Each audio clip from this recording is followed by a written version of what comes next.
The brass seal sat in her palm the way it always had. Small, cold, heavier than it looked. Winifred stood in the corridor outside the study door and listened to the fire settle inside the room. She was no longer permitted to enter, and she thought, as she had not permitted herself to think in 3 years, that cleverness was a very poor substitute for being wanted. It was November at Crail Park, and the Derbyshire cold came up through the flagstones in the night. The candle she had carried from her room was burning low. Through the closed door she could hear nothing. Only the house's ordinary evening sounds. The distant creak of a settling beam, the tick of the hall clock measuring out the minutes. Since Edmund had looked at her with eyes like gray ash and said, his voice entirely level, that she might leave him. She did not yet understand how the evening had gone so completely wrong. She closed her fingers around the seal. Brass, no bigger than a walnut. Her father had pressed it into the wax on every ledger he'd closed in the last year of his life, leaving behind a row of books with small blind impressions in red wax along their spines. She had carried the seal in her pocket since the morning they buried him. Not as sentiment, but as instruction. This is what you do. This is the work that does not stop. She had only been trying to do the work. The candle guttered.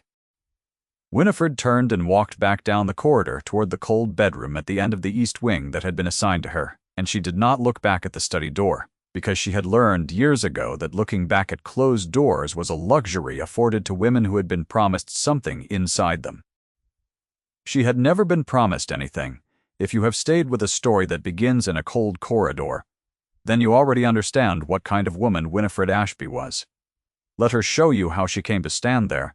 Her father, Mr. Ferd, Cornelius Ashby, had made his money in trade and spent the last decade of his life converting it into the appearance of gentility, which meant a house in Shropshire with a good aspect, and 3 daughters who could be presented to the world as the daughters of a gentleman rather than the daughters of a man who had once counted bolts of cloth. He was not a dishonest man. He was a man who understood that the world had categories, and that money could move you between them, and that he had arrived just barely in time to place his daughters on the genteel side of the line before it closed. He had not counted on dying at 53. Dorothea was 22 when he died, and already considered the finest thing the county had produced in a generation. 1. She had their mother's coloring, warm and golden, and a laugh that made rooms feel larger. Winifred was 20 and had their father's precise gray eyes, and his habit of going very still when she was thinking hard, which the world consistently mistook for diffidence. Their younger sister Louisa was 17, and had been sent to their mother's sister in Bath for the season, and it was Louisa who had wept loudest at the funeral, perhaps because she had known him least. The morning after the funeral, Winifred had gone into her father's study and found Mr. Josiah Peel, the family solicitor, sitting behind the mahogany desk with a look of specific and organized worry on his face.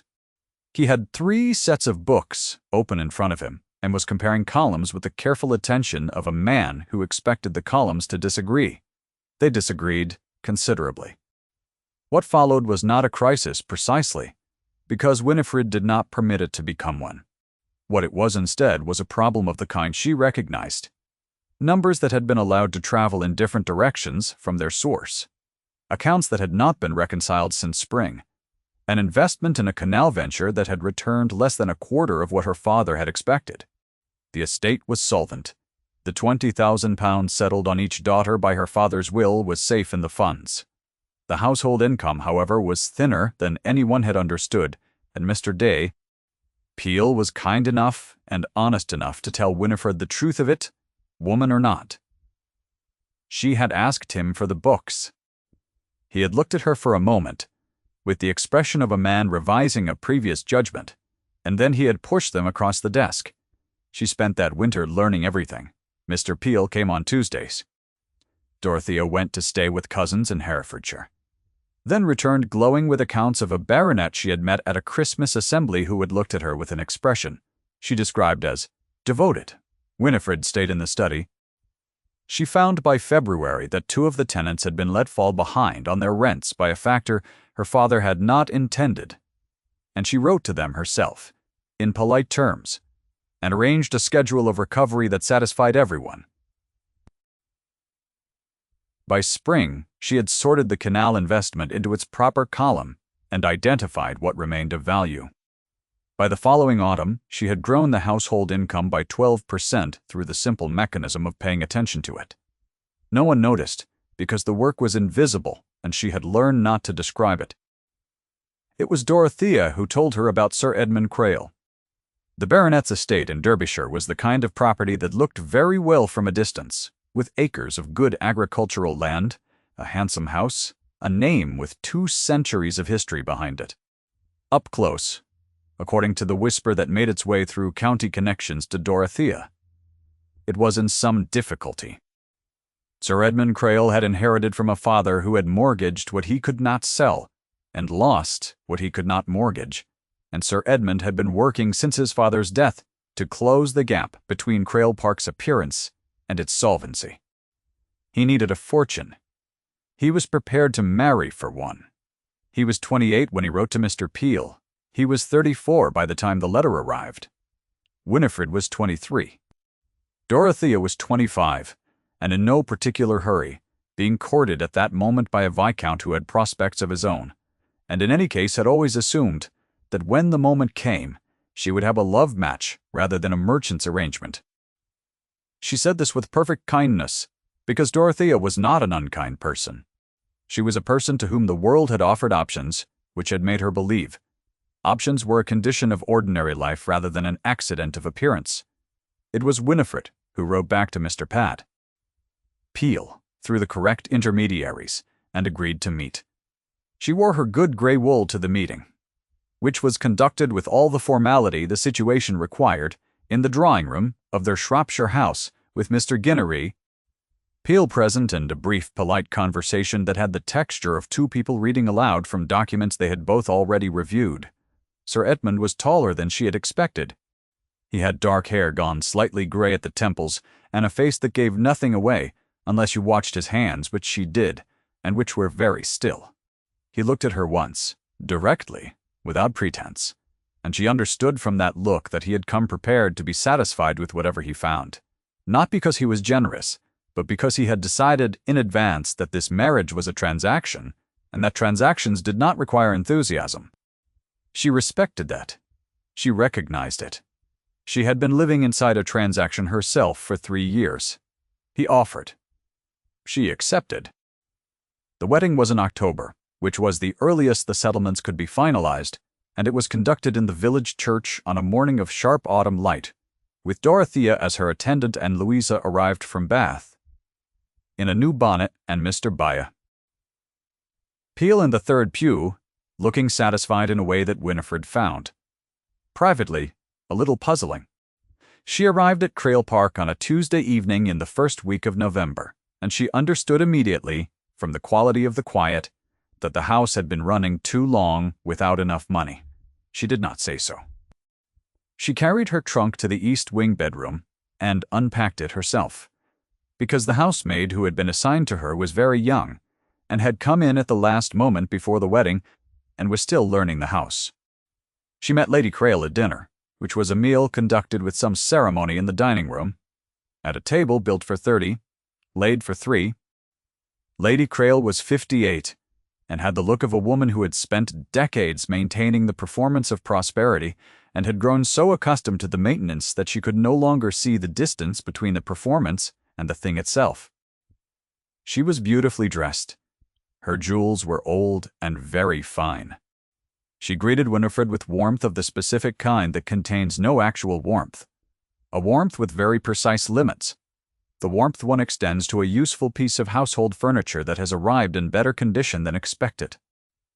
After dinner, Lady Crail excused Edmund on some household pretext and sat with Winifred in the drawing-room, and in the course of 30 minutes managed to convey, without ever saying a single discourteous word, that she had heard very much about Miss Dorothea Ashby, and thought it quite singular that Edmund had secured the family's fortune without the inconvenience of the beautiful sister's requirements.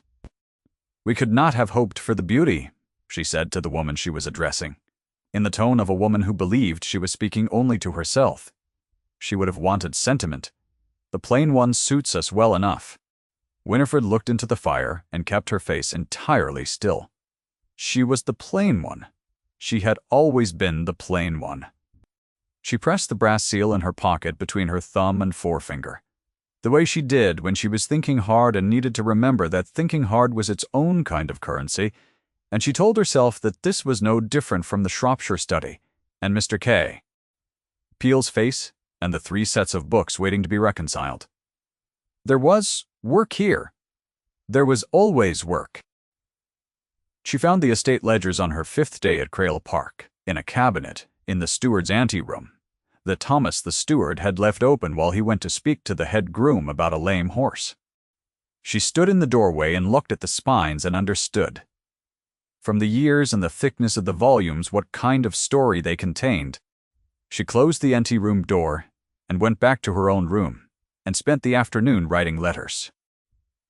Thomas found her 3 days later in the kitchen garden, where she had gone to speak to the head gardener about what the kitchen required through winter, and she asked him, because she could not help asking, whether he would be willing to show her the household accounts for the current quarter. He looked at her for a moment with the expression she had seen on Mr. Peel's face 3 years ago, the revised judgment look, and said that of course he would, if she wished to see them. She spent the following week reading. Edmund she saw at dinner and occasionally in the mornings. When they crossed paths in the corridor, he was civil. He asked once whether her room was adequate and whether she required any additional furnishing. And she said no. The room was perfectly comfortable, which was not entirely true, but was not the kind of untruth that mattered. He did not come to her room. She had not expected him to. They were settled into the arrangement they had each understood when they signed it, and she told herself that she found this acceptable, and most of the time she did.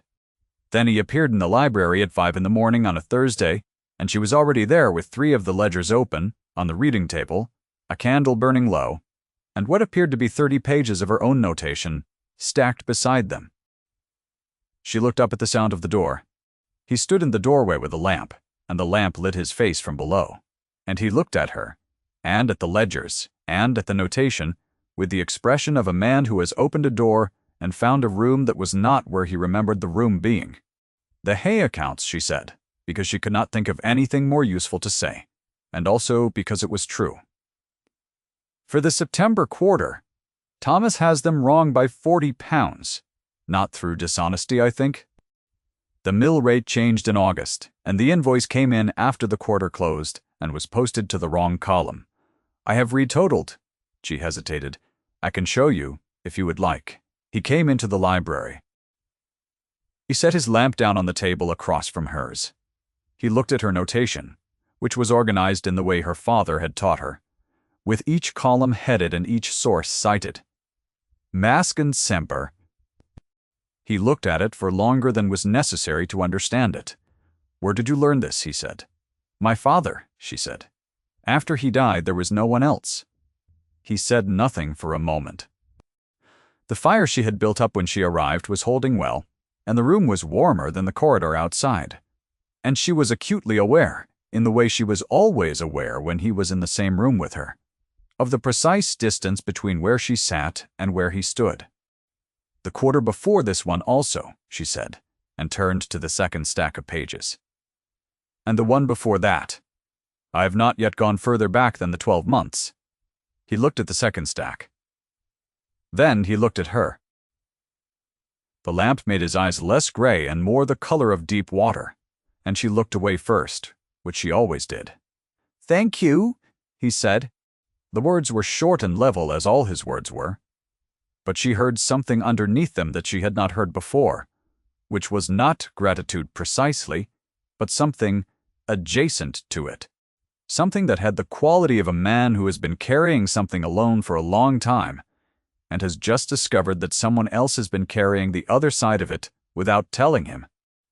She did not know what to do with that discovery, so she went back to the September quarter and did not look at him again until he left.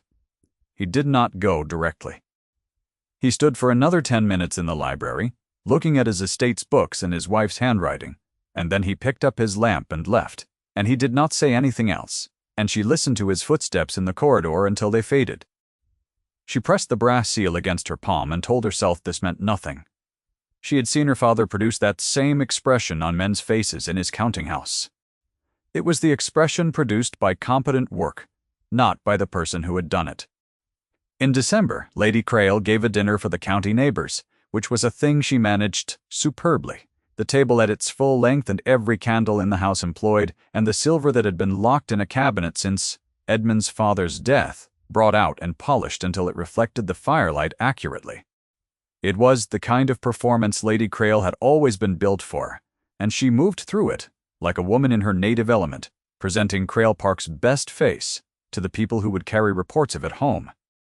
Winifred sat at Edmund's left and said the things that were correct to say and listened to the conversations around her with the attentiveness of someone who has learned that the information in a room is rarely distributed where it appears to be.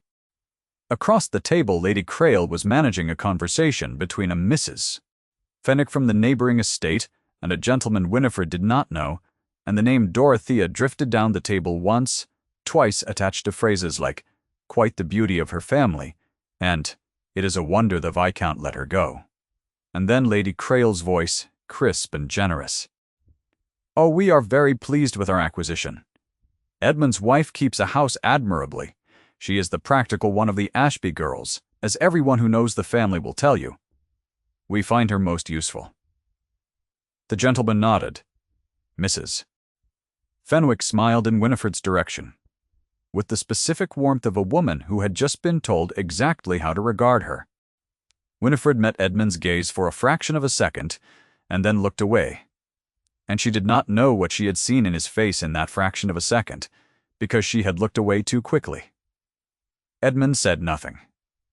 The dinner continued. He came to stand beside her in the hall afterward, while the guests were being seen to their carriages, and said in the voice that he used when he was conveying a command rather than a request, "Come in out of the cold." She had been standing near the open door, helping to manage the departures, and the Derbyshire wind was coming in hard off the hills, and she had not noticed she was cold, until he said so. She went inside. He did not touch her. He stood close enough that she could feel the warmth of him in the cold hall air, and then he moved away to speak to Thomas. And she stood for a moment with the brass seal in her fist, and the warmth still on her skin, and told herself very firmly that commands were not care. She was less certain of this than she had been in October. January was the month she made her error. Thomas had come to her in the third week of the month with a question about the spring seed costs, which were going to run higher than the previous year, and for which the current budget allocation was insufficient by a meaningful amount. They had developed, over the preceding 2 months, a working understanding in which he brought her questions, and she went to the ledgers, and they arrived at answers together, and she had not thought to wonder whether this arrangement had been noticed by anyone other than themselves. She was in Edmund's study, where the main ledger cabinet stood, looking at the spring accounts when Edmund returned from a morning ride an hour earlier than expected. She heard his step in the corridor and turned, which put her directly between him and the open cabinet, with 2 ledgers open on the desk and the candle she had brought from the morning room burning beside them. Lady Crail was behind him. She had not arranged to be there, or perhaps she had. It did not matter. What mattered was the expression that crossed Edmund's face, as he took in the scene his wife, in his study with his private ledger cabinet open and his books arranged before her. She knew what it looked like. "Edmund," Lady Crail said, and her voice was very smooth, "I believe your wife has been concerned about the transfer of her settlement funds. It is natural, of course, in a new arrangement." It was a specific cruelty, because it was not an accusation, but a charitable interpretation of an accusation. And Winifred stood in the cold of the study and understood that Lady Crail had known about the arrangement with Thomas for some time and had chosen her moment. Edmund looked at her. Just her. For a long moment the room was very quiet. She could have explained. She could have said she had been working the accounts for 2 months, that Thomas had come to her with the spring costs, that she had asked his permission in October, and he had said nothing to forbid it. To say any of it, however, required, admitting what she had done without asking, the full extent of what she had found and corrected. and she could not do that without revealing that she had seen things he had not seen in his own estate, and she did not know, had never known.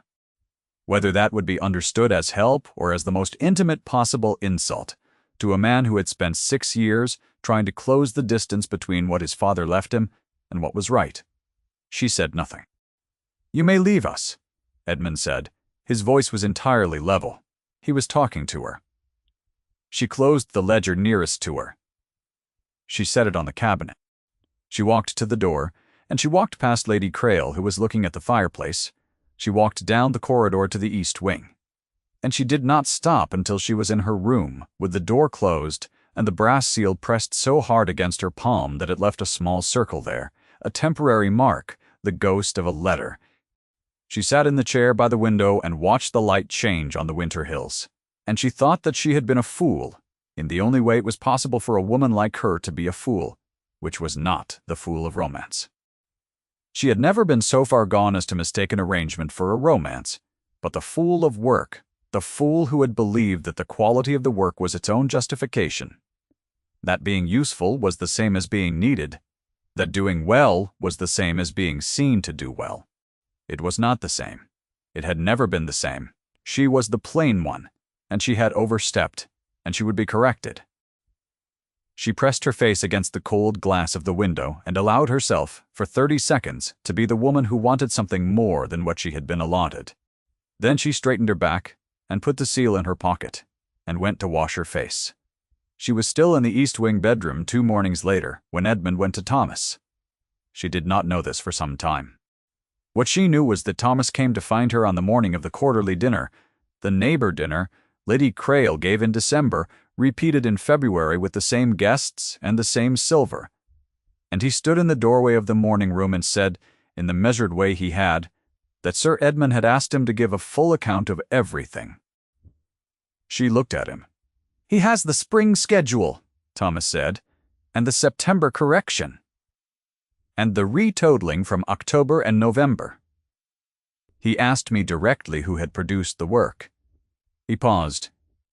"I told him." She set down her pen. "He spent most of yesterday morning in the study," Thomas said. "With all of it," she nodded. "Once." She did not ask what Edmund had made of it, because Thomas would not know, and in any case, she was not sure she wanted to know before she had to. She thanked him, and he left, and she sat with the morning room's particular quiet, and thought about the dinner that evening, and what it would be, and whether it would be what she was afraid it might be, which was Lady Crail's version of the Shropshire house. Prize of the arrangement, without the brief weeks of winter in between, in which something almost like recognition had accumulated. She dressed for dinner and went down, the same guests, the same candles. Mrs. Fenwick in the same chair as before. Across from the gentleman Winifred did not know, and Lady Crail at her end of the table conducting the room as she always did. Edmund's chair was empty when the soup was served, which was unusual enough that Winifred noticed it, and which Lady Crail managed by saying smoothly that Edmund had been detained on estate business and would join them shortly. She placed Winifred at the table as she always placed her, correctly, by the courtesy of the position, but with the particular positioning of someone who has designed the room to tell a story, and the story did not feature Winifred in the center. Mrs. Fenwick leaned across the table during the fish course and said, with the warm certainty of a woman repeating a compliment she had already received, "Your mother-in-law tells us your wife is the useful one of her family, Sir Edmund. We all think you made the better bargain than anyone supposed. She is so very sensible." She said it to Edmund's empty chair, then turned only slightly abashed and redirected it toward Winifred. "We mean it as the highest praise, of course. Good sense is such a rare quality in the young." Winifred looked at the tablecloth. The brass seal was in her pocket, cold through the fabric of her gown. "Yes," said Lady Crail from the far end of the table, and she had the tone of a woman confirming a verdict, the tone she used when she believed the case was closed. The plain one always had good sense. "We find her very—" The dining room door opened. Edmund came in from the cold. He had ridden, she could see it in the set of his coat, and he had not changed. and he walked the length of the dining room without looking at his mother or at Mrs. Fenwick or at the guests who had turned, one by one, in their chairs. He walked to where she sat, and he stopped, and the room was entirely quiet, and she looked up at him and could not read his face, which was the face of a man who had made a decision before he came through the door and was in the process of carrying it out. He looked at her for a moment that was not long, but felt long. The way certain moments do when the room has gone still around them. Then he said in the voice that he used when he was saying the thing that was true and final, and not open for revision, "My wife holds the ledger. She has always held it." 12 words. He said them into the dining room silence, with the precision of a man closing an account. Not a declaration of feeling, not a speech. A fact. Delivered as a fact, in front of the people who had decided with great confidence that they knew what she was. Lady Crail's fan stilled in her hand. Mrs. Fenwick looked between them. The gentleman Winifred did not know was looking at his plate, but she saw his expression, and it was the expression of a man who has just been told something that rearranges several things he thought he understood. Edmund pulled out the chair beside her and sat down. He picked up his glass. He addressed the table with the composure of a man who had said what he came to say, and was now prepared to eat his dinner, and the room after a moment adjusted to him the way rooms always adjusted to him, because he was the kind of man rooms adjusted to. Lady Crail did not speak for the remainder of the fish course. Winifred did not look at Edmund directly. She looked at the candle nearest to her, and felt the warmth in her chest that she did not have a name for, or rather had a name for and had not been using, because using it required admitting that she had been wrong about the kind of life she was permitted. The dinner continued. The guests were kind, and 2 of the county neighbors spoke to her with the adjusted warmth of people recalibrating, asking genuine questions about the estate and the winter, and whether she had found Derbyshire very different from Shropshire. She answered all of them, and was more present in her own dinner than she had been since October. When the guests had been seen out, and Lady Crail had retired and Thomas had finished with the footman, Edmund found her in the passage outside the dining room with her candle and the silence of the house settling around them. He said, "Come to the study."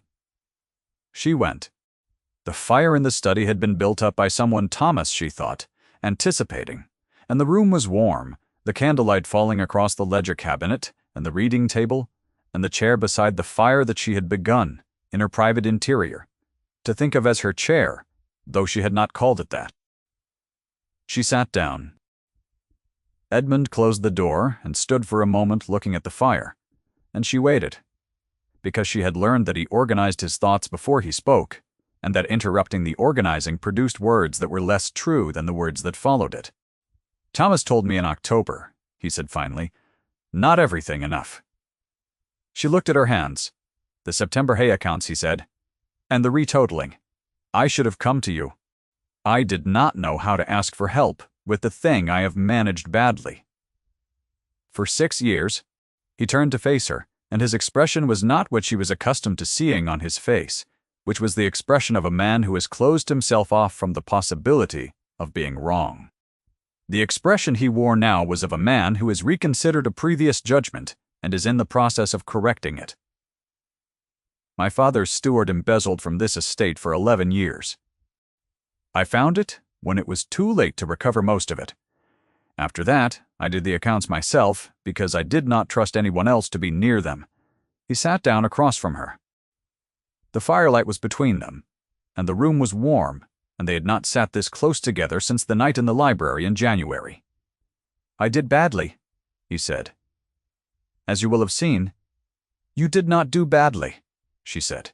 "You did alone. There is a difference." He was quiet for a moment. "The spring seed costs," she said, "are recoverable. If we shift the Southfield rotation in March and negotiate the mill contract before the spring planting, and Thomas has a contact in the village who can broker it, and we can bring the overedge down to less than £20. I have written out the proposal." She reached into her pocket. Not for the seal. For the folded paper she had brought from the morning room that afternoon, and then forgotten she was carrying. She set it on the table between them. He looked at the paper for a moment without picking it up, Then he looked at her. "Winifred," he said. It was the first time since the wedding that he had called her by her given name, and it landed with the weight of the thing she had understood in the library at 5 in the morning, which was that he had always been carrying the other side of the work, and that she had always been carrying this side, and that the ledger, properly speaking, had never belonged to only one of them. She looked at him. She did not look away. "I believe," he said carefully, as a man speaks when he is saying something he has not said before, "that I have been a great fool." "You were a man who needed a fortune," she said, "and chose the plain sister because you assumed she would require less of you." "Yes, she required considerably more," Winifred said, as it turned out. Something moved across his face that she had seen only once before, in the library, when he had looked at the September retotaling and at her in the same moment. The expression was not gratitude and not surprise, though it contained both. It was. She understood now. Recognition. He reached across the table and picked up the folded paper. He opened it. He read it. She watched him read it, and watched his face do the thing it did when he was processing numbers, going very still, the same stillness she had recognized at their first meeting as a familiar habit because it was one she had herself. "The mill contact," he said. "Thomas has known him for 20 years. He is reliable. And the south field. The soil assessment from the autumn suggests it would support it," she said. "Yes," he said. He set the paper down. "I see it." He held out his hand, palm up, across the table. She looked at it for a moment because she was Winifred Ashby, and she did not make the leap without checking her footing, and then she reached into her pocket and pressed the brass seal into his palm, the way her father had pressed it into hers. He looked at it, the small, cold weight of it. The letter of her father's seal pressed into the brass. "My father," she said I would be all right because I was clever." "Your father," Edmund said, "was right, and also considerably wrong." He closed his fingers around the seal and held it, and then he put it on the table between them, equidistant, the way you place something that belongs to two people. The fire settled in the grate. Outside the study windows, the Derbyshire hills were white under a January moon. The snow that had come in overnight, lying clean and deep across the south field, where the rotation would change in March, across the hay meadows where the accounts now balanced, across the long drive that led from the county road to Crail Park's door. She could see it from where she sat, a stillness and a light. At once the kind of scene she would remember when she thought about this room. He said, "Stay." Not a command, or it was a command. She was no longer certain they were different things. She stayed.